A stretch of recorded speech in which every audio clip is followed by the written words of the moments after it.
Hello, I'm Pamela Davis. Welcome to episode 234 of the Well Done Life podcast.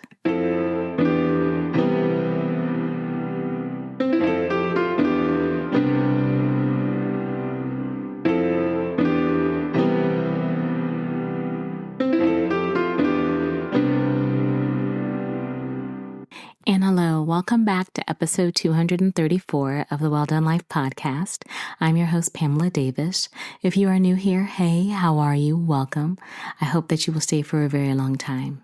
Thank you for joining. If you've been here before, you guys know the deal. I love you deep. Thank you again for continuing to support me. I wouldn't be this far on the journey without you, and I hope that you will continue to stay and bring lots of friends. Before we get started with this week's episode, it's really important to me to lay the foundation. For those of you that have been here before, I'm sure I sound like a broken record, but bear with me. I just want to make sure that we all are on the same page, that this space that we're creating is a safe space.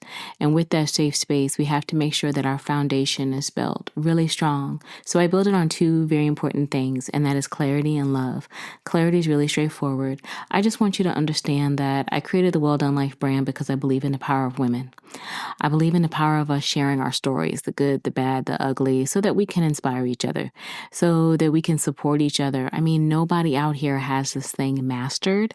And so I hope that by me sharing the ups and downs of my life journey to this point, and also by spotlighting amazing women, that you will see that a lot of the things that you are facing, they've been done before and we've survived. Or there's things that we're doing that inspire you to maybe tap a little bit closer into your dreams and be who you were called to be. Because I think that it's really important as women that we really learn how to connect and see the power in our stories, especially in our communities, because we are the ones that are going to save us. We are the ones that are going to build us and thrive. And that's what we need to do. So welcome to a space where hopefully you will feel loved and that you will thrive in. And then that leads me right into my second thing, which is one of the main things, because as I said earlier, I want you to feel love. Love is the second foundation, the main foundation. Everything that we do in this space is about love. And for me, it's really important that you understand that. So I like to set the foundation with prayers. I love to share prayers with you each week because I truly believe in the power of prayer. I believe in us, magnifying and coming together as a united voice. So let's dive in. For this week, I'm just going to continue to stand on peace because, the world is not peaceful. And so I hope that you will carve out times, pockets of peace for yourself. I want you just to remember one thing this week as you are trying to find peace. It is not your job to save everybody. And I say that because it's something that I constantly have to remind myself. A lot of times we always are, especially as women, trying to fix everything, trying to save everybody, trying to pull it all together. And I think we all have to take a step back sometimes and remember that it is not our job to save everyone.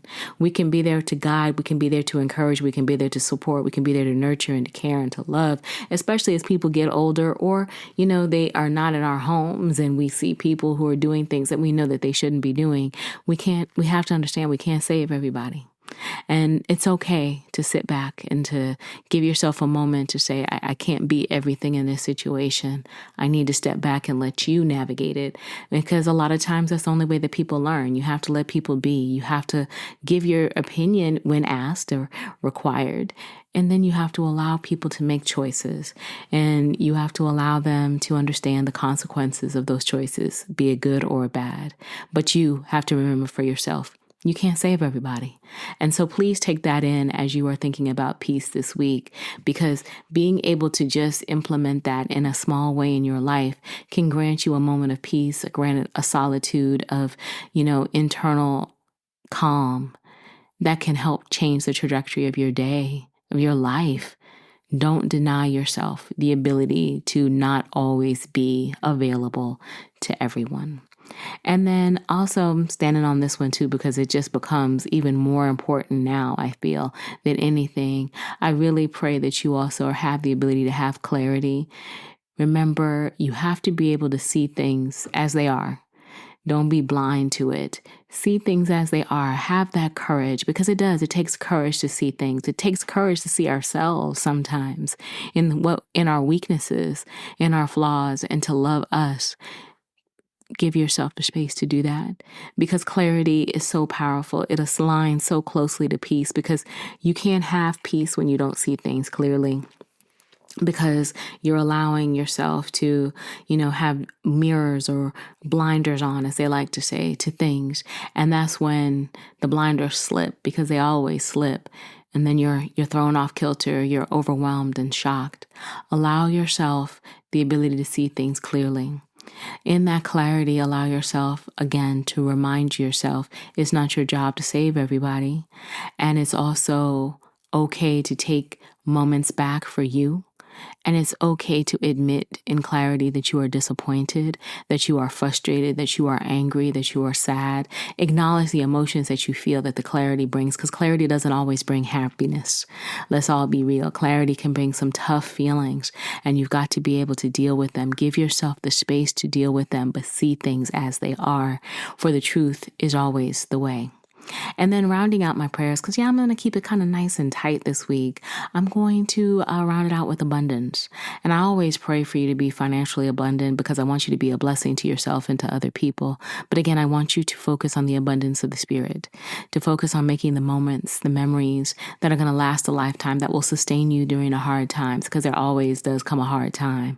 But remember who you are. Remember, it won't always be this way. Allow your soul and your spirit to be full of love, full of understanding, full of joy. Give yourself the space to feel joy. Every moment of the day cannot be painful, or should not be painful. And if it is, that means we need to have deeper conversations, and it may be time to make some adjustments, but please allow yourself to have space for joy, because remember, you are worth it, and you deserve joy and happiness and abundance on all levels. So those are my prayers for you this week. I'm really excited about being back. I'm recording on 11:34 a.m. on Saturday, September the 27th.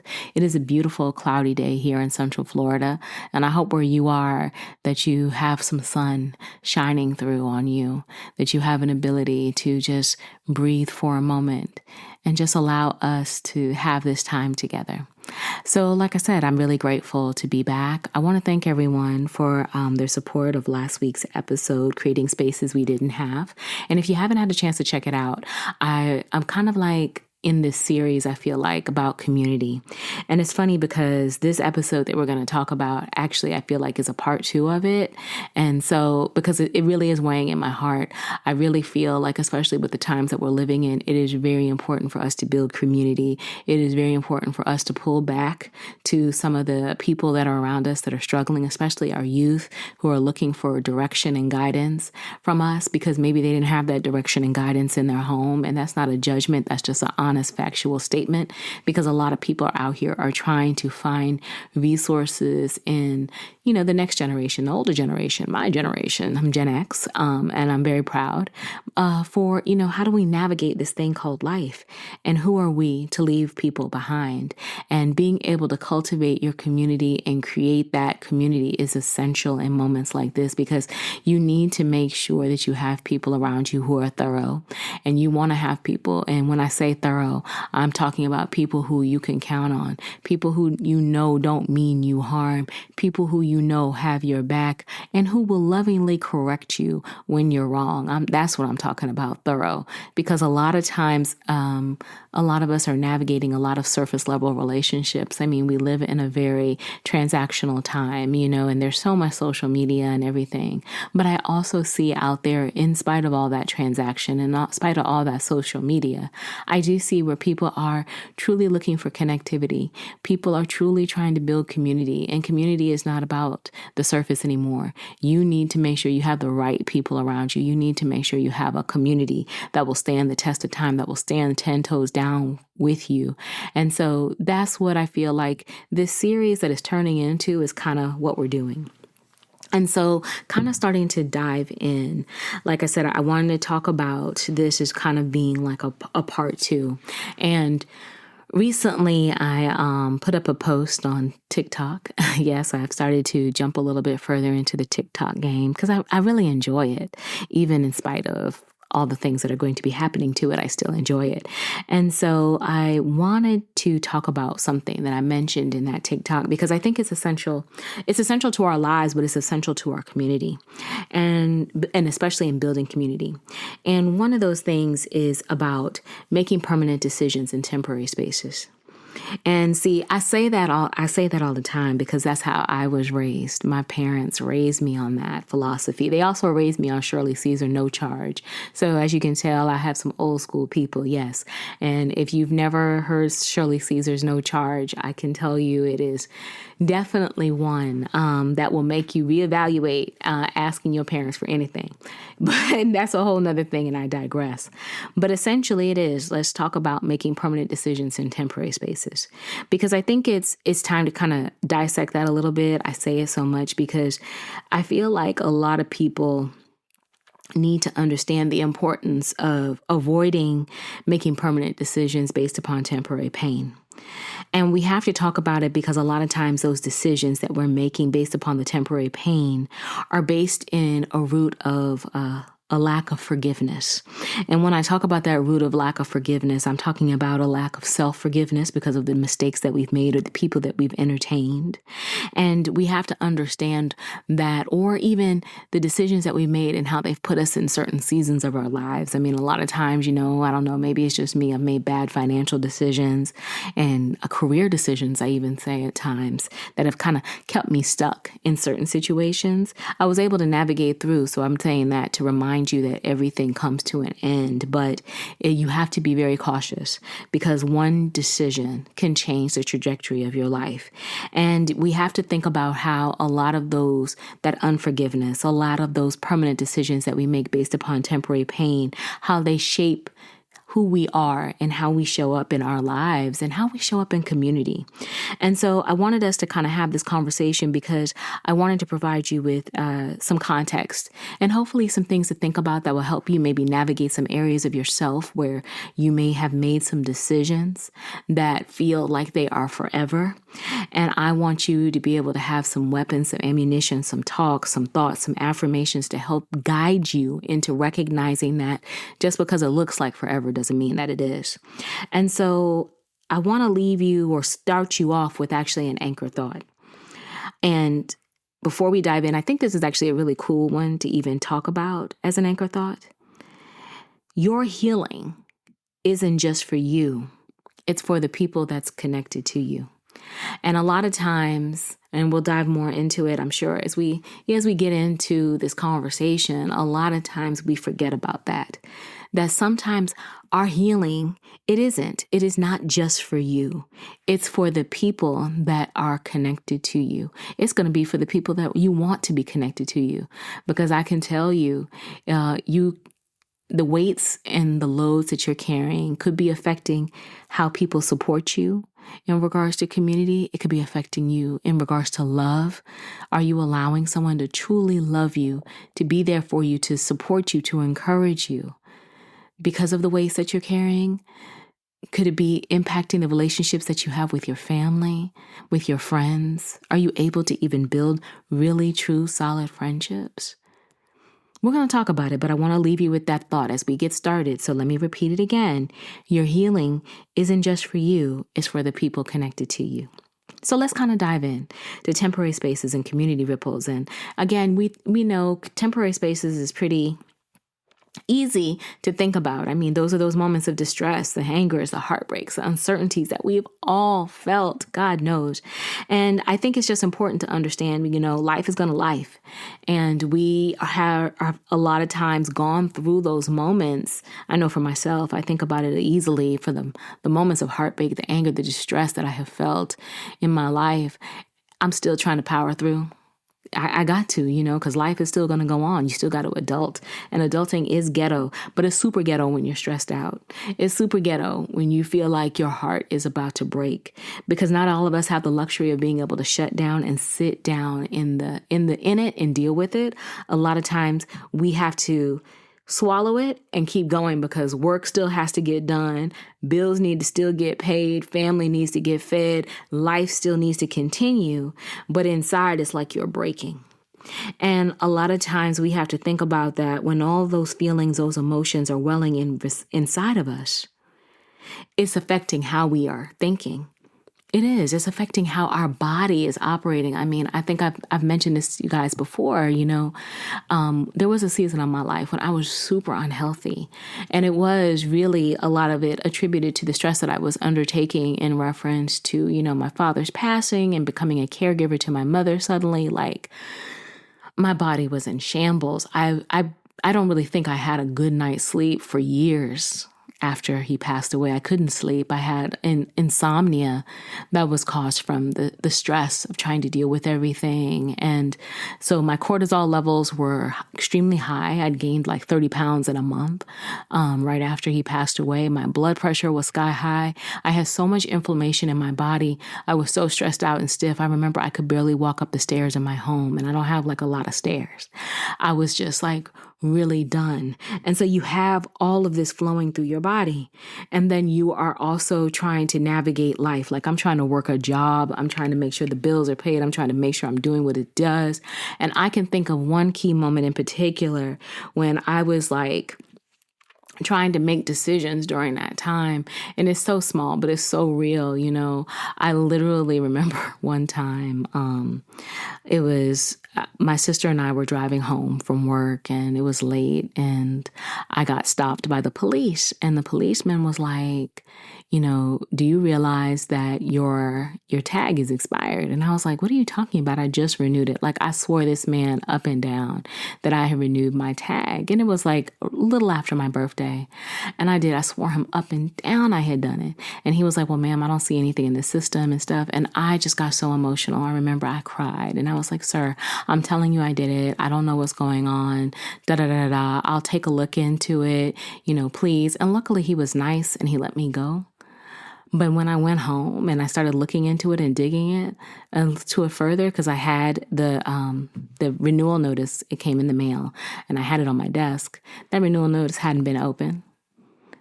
I had let that sucker lapse, but my mind was so fixed, so transfixed.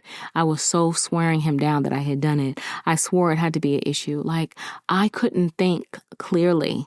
And so I was making a decision in that moment, like, it's done, it's done, it's done. And if I hadn't even thought to check when I got home, because, obviously I was scared, I didn't want to get arrested or anything like that, I could have really put myself into a really hard situation.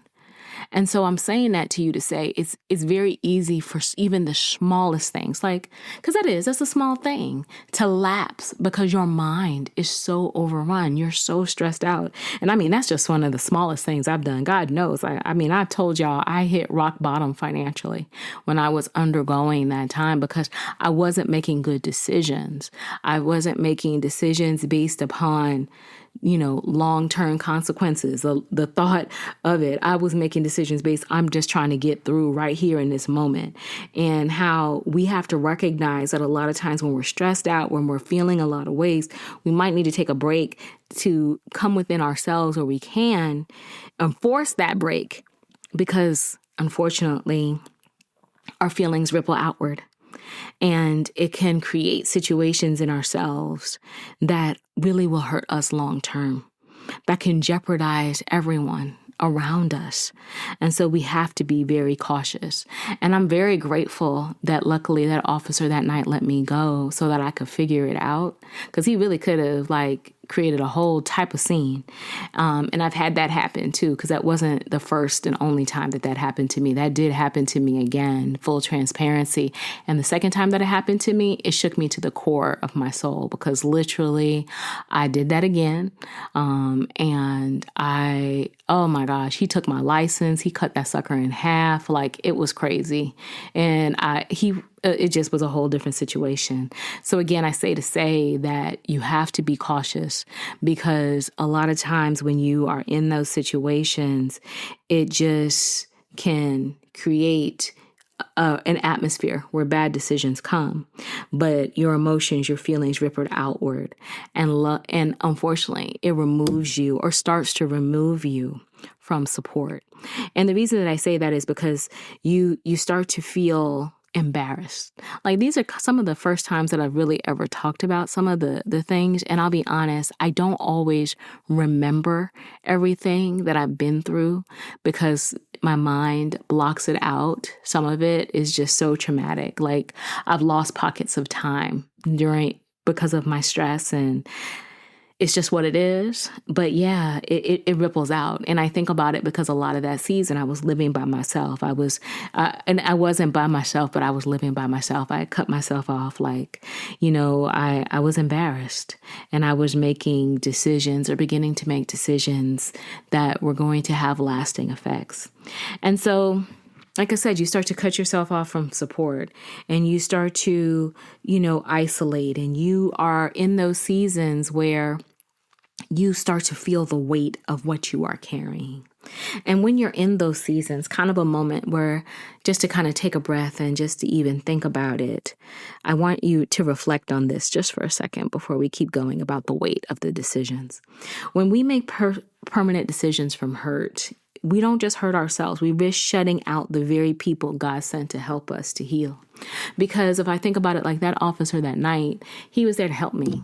Even though he stopped me and kind of stressed me out and obviously made me cry, he was there to help me. He was there to remind me that, hey, you need to look into this. Like, I think about it. But I was so insistent. I was so pushy. I was so back. Like, no, I did it. I could have created a situation where I denied that help and kept rocking. And that's not what happened in the second case. I didn't. I literally, once I recognized that I handled it in that moment. But unfortunately, life did what it did, and stress came back again, and I forgot again. And I was still in that space by then of isolating in a way. I would still talk to friends and hang with friends when I could, but I didn't prioritize being around a lot of other people because I didn't have the energy to give. I was so consumed by the weight of the things that I was feeling, the decisions that I was having to make, that I had started to alienate supportive people. And I was starting to just cling to solitude. It really wasn't even about that my friends weren't the right people. I'm very fortunate. I have a beautiful block of people in my life, but I just couldn't see it. I couldn't hear it. I couldn't open up because I was just so weighted down by the things that I was feeling. And I think a lot of times when we are carrying those weights, we let the weights get so heavy that it's almost drowning us. It's almost causing us to lose ourselves, and we just totally stop talking. We're just trying to exist, and existing has to be understood as not really living. It's putting ourselves in a position where we're just trying to survive and navigate through. And so like I said, you alienate yourself from those people who could really help you, who can really support you. And so I think in these moments right here, it's very important to really acknowledge that people carry a lot of weights. There are so many weights that everyone is carrying. Sometimes you can see them, sometimes you can't. But the one thing that I can say is that empathy is so important in times like this, because you don't know what people are dealing with.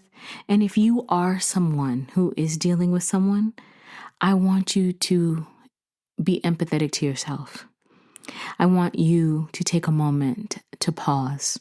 I know it's hard. Believe me, I know. Sometimes decisions can come at you so quick where it feels like your back is against the wall and you have to do it right now. But you have to be able to take even a moment, a millisecond, a breath can change the trajectory of what you are going to do. And the weight of that decision has so much merit that it deserves a break, that you deserve a break, that you don't have to move, that you deserve to be around people in your life who can help navigate you through this. Don't alienate yourself. And if you have alienated yourself, think about what you can do in this moment to get out of that feeling. Give yourself the forgiveness that you deserve to be able to have the right people around you, and kind of give yourself a breath. So let's take a breath right here, a collective pause together. And remember this thing too. Every decision that we make that's going to be made in a storm carries weight, and the storm is going to pass, but the decision is going to remain. And so that's why pausing is so important. That's why praying and forgiving ourselves in the process is so vital, because this is your one opportunity to avoid making a decision that has permanent implications. And you deserve to take that moment. You deserve to take that moment. And I do understand that, sometimes in those moments or in those seasons of life where we're living, some of us, especially I think some of our younger generation, they haven't really gone through that cycle of life. And definitely if I'm aging myself by saying it this way, let me know. Hopefully I'm not. But I always remember my mama tried to tell me back when I was young, and I never caught it until now, but I'm going to tell this too. My mom always used to try to remind me, and my father as well, the friends that you have right now, they're not going to be the same friends that you're going to have 20 years from now. They were like, if you do, that's a blessing. That's wonderful. But the way that life will move, the way that you will grow and evolve, not everyone is going to grow and evolve with you. And some people are going to show you that they are not for you. And so I really am saying that because I've learned from just having some conversations, like I said, with some younger folks lately, and even some older folks still navigating through it. Not everyone has discovered the difference between reciprocal relationships and codependent relationships. And in reciprocity, let's just kind of start there. Reciprocal relationships are equally yoked. They are the relationships where you pour in and that person pours in. Like both of you are determined to support the other person in the right way, to be able to give in, to be able to be a safe space for each other. Reciprocity is beautiful. Reciprocity is beautiful, and it is not always the norm. A lot of times what we're seeing is codependency. And when we talk about codependency, that's where we're talking about relationships that have more of a parasitic tone. It's more so that person loves you as long as you're doing bad, or that person loves you as long as you're doing good for them. I mean, let's just keep it a spade. We have all been in codependent relationships, and it really has an opportunity to magnify when you are going through seasons and storms in your life. It is very easy to pick up a codependent person because pain loves pain. I hate to say it, but it's true. Trouble loves trouble. And there is nothing worse than two troubled people trying to figure out a situation together. I hate to say it that way, but it is facts. There is nothing worse than two troubled people trying to figure out a situation together. And codependency is a lot of the norm because, especially as you're younger, and again, I'm not trying to age myself out, but I'm just telling the truth because there's so many things happening to you when you're younger. And you, to me, just maybe from my experience, when you're younger, you're looking for more people to understand what you've gone through because they're going through it versus you looking for people who understand what you've gone through and have survived through it and can give you guidance now on how not to go through it or how to avoid it. That's not really what you're looking for. Because let's be honest, a lot of times back then, we were having conversations with our friends where we were just confabbing about all of our problems. Like it was like a cycle of problems. Like everybody could relate because everybody was going through. I mean, how many of us in our groups had the friend who had it all together? Like really, how many of us? All of us were struggling. And maybe that's just my generation. That's how, Gen X, we got it out of the mud. We were all struggling together. And so I'll be honest, a lot of the relationships that we formed were codependent. Not saying all, because there were some of our friends who had it together, who were like beacons of light, who you wanted to emulate, who you wanted to aspire to be like, who you were inspired by. But a lot of us also have friends who were codependent, who just, they were struggling, you were struggling. And that's just how it is. And I think a lot of times we have to understand that we need to have friends in our life that are more reciprocal. But reciprocity begins from making healed decisions. And they are really the true heart of community, because that's really what community is. It's not about perfection, but it is about finding relationships where you're supporting each other. It's like, yes, you may be short in one area, but I'm strong in this area. Come and let me help you. Let me coach you. Let me motivate you and inspire you so that you can go and be great. And then you teach me in this area and I can go and be great again. You see the reciprocity is pouring in to each other back and forth, everybody aligned for growth. And that is essential, like I said, to community, but it's essential to you. You cannot continue to live a good life, a well done life in a cycle of codependent relationships because everybody's struggling.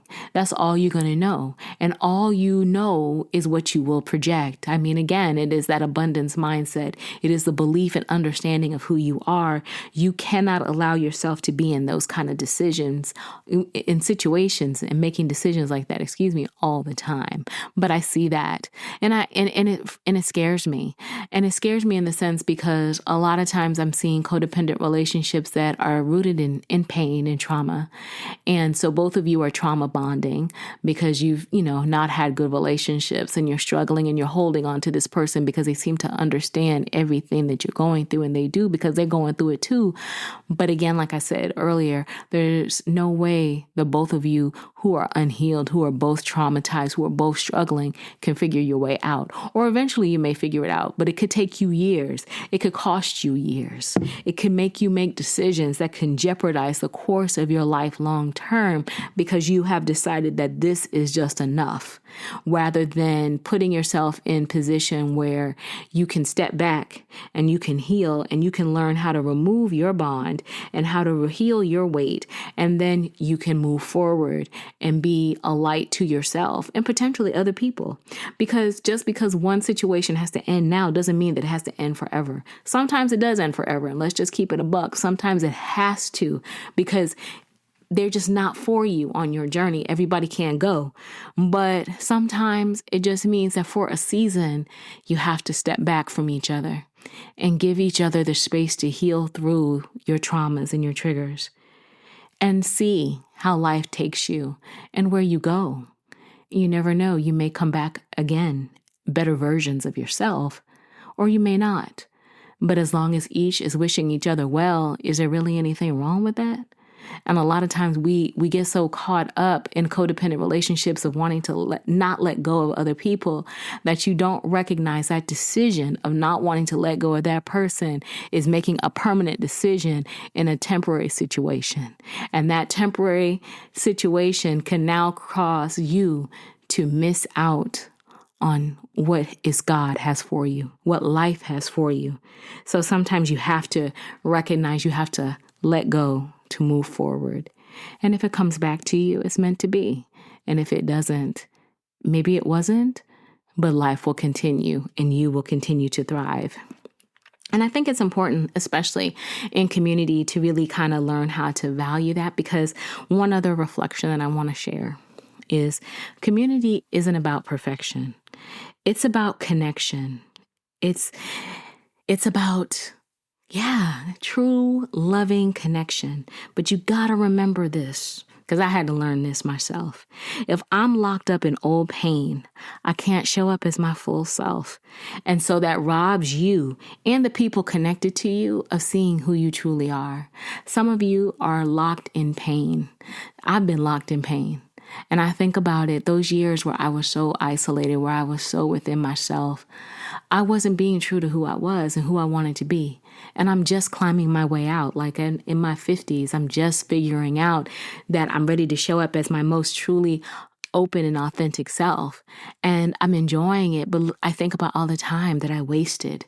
Don't waste that time. I'm not saying that it's about, being everything to everyone else, but it's about being everything to you. And when you are locked into yourself, you're denying you. And why do you do that? Why do you do that? And then that leads into why we do that. And that's where we start to talk about forgiveness or the lack thereof. and self-compassion, those things that you don't hear talked about enough. I mean, we really need to talk about that. Like, it is so important to forgive ourselves, but it is so hard for us. We can forgive other people, but we can't forgive ourselves, especially if I think about it in a lot of the situations where some of us are hanging on to codependent relationships. We keep forgiving and forgiving this other person, knowing that they're not right for us because we're too scared to let go. And we can't forgive ourselves. And so you think that you deserve less versus stepping into deserving more. And we have to understand that, self-forgiveness is not about excusing the past. It's not. It's not. You're not going to forget the things that you've done or forgive all the things that you've struggled through. You're not going to forget that. But you know what it is? It's about releasing the shame. You made decisions. You had things happen. You existed in a space that didn't honor you.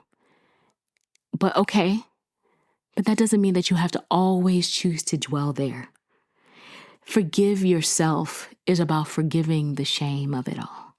Because sometimes the hardest person to forgive is us. Because, we replay the mistakes, we hold on to the regrets, and we punish ourselves for not knowing then what we know now. But God never called us to live in cycles of shame. He called us to learn, to release, and to move forward. So when you forgive yourself, you stop letting temporary spaces dictate permanent shame.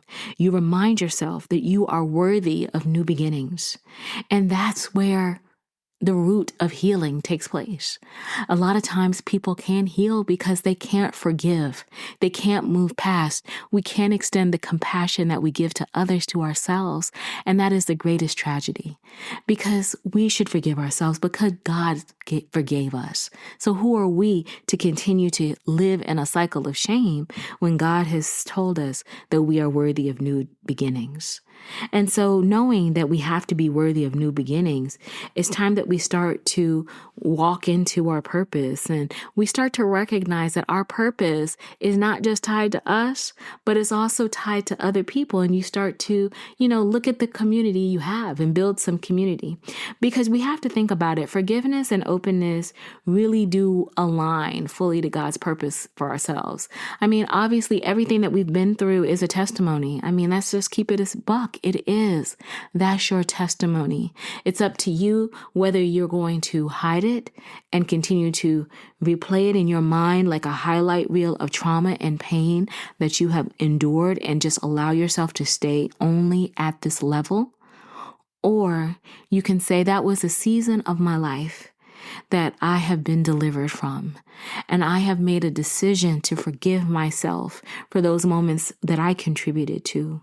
I have forgiven myself for any thoughts that I had that maybe I caused that, maybe I deserved that. And I have decided to use that pain as purpose. I have decided to walk in my testimony. I have decided to be open and to share because I know I'm not the only person out here struggling. And that's why I'm doing what I do. That's why I wanted to do the episode I did last week about creating spaces we didn't have, because we need to create safe spaces. If I can do it, so can you. But you can't dwell there unless your heart is open. You can't, because you have to be ready to own it, to be ready to talk about it, to be ready to move forward from it. Because again, forgiveness, especially self-forgiveness, expands your capacity for other people. And when you release the shame, you create space for love, reciprocity, and belonging to flow right into it. And that's the space where we all want to dwell. That's the space where healing takes place. That's the space where inspiration grows, where people can be changed and inspired, where we can actually find those people that are thorough because we're thorough. We're standing 10 toes down for who we are and what we've been through. And it's time that we did that because we're worth it and we deserve it. We don't have to worry about those decisions. We're not making permanent decisions in temporary situations anymore because we recognize that the purpose on our life is not temporary. So it's time to really start to think about again, where we are. So as I'm starting to kind of wind down, I wanted to kind of give you a few reflection questions to think about as you're navigating through this episode and just trying to search yourself or maybe search someone that you love that may be blessed by this. 1, how have my decisions and painful moments shaped my connections with other people? 2, and am I open to letting community hold me? Or do I isolate when I'm hurt? And 3, where can I practice reciprocity instead of codependency? And then 4, how might forgiving myself open me to deeper belonging? Just because something looks one way today doesn't mean it will look that way forever. I really want you guys to take a moment to pause, to think about those spaces of yourself that you need to forgive, and open yourself up to community, as well as to allowing God to show you who you are. It's so important, like I said, now more than anything, we need each other. We need each other. We need community. We need thorough community. The generation behind us needs our community. And so it's time to look at, how maybe learning how to make decisions in healing can expand us from a personal peace perspective, but allow us to have the ability to build healthy reciprocal community, and how important that is for ourselves as well as the other people that are impacted by us, because everything inside of us spills outward, and we want to start to create a space of safety and love where we can grow and expand and cultivate that thorough group of people in our life. So I'm kind of want to end this in a little bit of a different way this week. I want to end this in prayer because this is real, this is serious, this is deep. And so I have a small prayer that I would like to pray. And so, Lord, help us pause before we decide. Teach us to forgive ourselves the way that you have already forgiven us. Heal the shame that keeps us closed off. Open our hearts to receive love, to build community, and to walk boldly into the purpose you've designed for us. Many of our decisions may be rooted in pain, but I am praying, God, that with this prayer, we will start to reverse that and recognize that many of our decisions should be rooted in peace and clarity, and that we deserve that. So I thank you, God, and I ask for your complete guidance and abundance over our lives. In the precious name of Jesus, amen. So that is my prayer. That is my episode for you this week. Like I said, I feel like this is something that is kind of turning into a series. And as things start to creep into my heart, I will definitely share it. I know for myself, I have had the pleasure, like I said recently, of being surrounded by people, young people who are trying to navigate life and who need support and encouragement. And I feel good about being in that space. And I tell my journey honestly, and when they ask it, not trying to push it, not trying to shove it down their throat, because I want to build relationships. I'm building a very special relationship, and it's very important to me to be supportive to this young woman because I know that she needs it. It's not that she's not capable, it's just I want her to see what I see. And I think a lot of us who are the generation ahead need to remember that some of the younger generation doesn't see what we see. And they need to be encouraged. They need to be inspired. They need to be motivated. And it's not just them. There are many of us who are in this age bracket who are struggling as well. And we need to build. And we need to understand that our community needs to be is not codependent. It needs to be reciprocal. And we need to pour in, and just like we want to be poured into. And so hopefully this will inspire you to have many beautiful conversations with young as well as with older. And hopefully some healing can take place. Some honesty can come out. Some forgiveness and self-compassion, because we're worth it. And we need to do the work on that. So I look forward to hearing in the show notes. Please don't hesitate. Drop a line. You can email me at hello@thewelldonelife or thewelldonelife@gmail.com. You can find me on the socials. I'm on Instagram really heavy at Pamela L. Davis and at the Well Done Life podcast. Please share with me because I really want to continue to expand this. This is something that is really important. It's not going to go away as the cycles of life continue to happen. The world continues to change. We're going to need to pour into each other to inspire ourselves to grow and develop and build when no one else sees that for us, especially in situations where they feel unbearable. And so I hope, like I said, I created a little bit of a space for you to think and hopefully to inspire you to have those conversations within your community.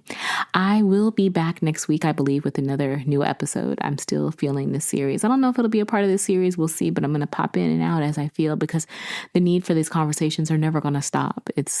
I only think it's going to intensify. But I really want to thank you all for your time, for your love, for your support, and your encouragement. I hope today is a good day for you. Let the sun hit your face. Let some grass hit your feet. Let the wind rush by you and take a breath and give yourself what you need. And I will be back next week and I will take care and I hope you will take care and we'll talk soon. Bye.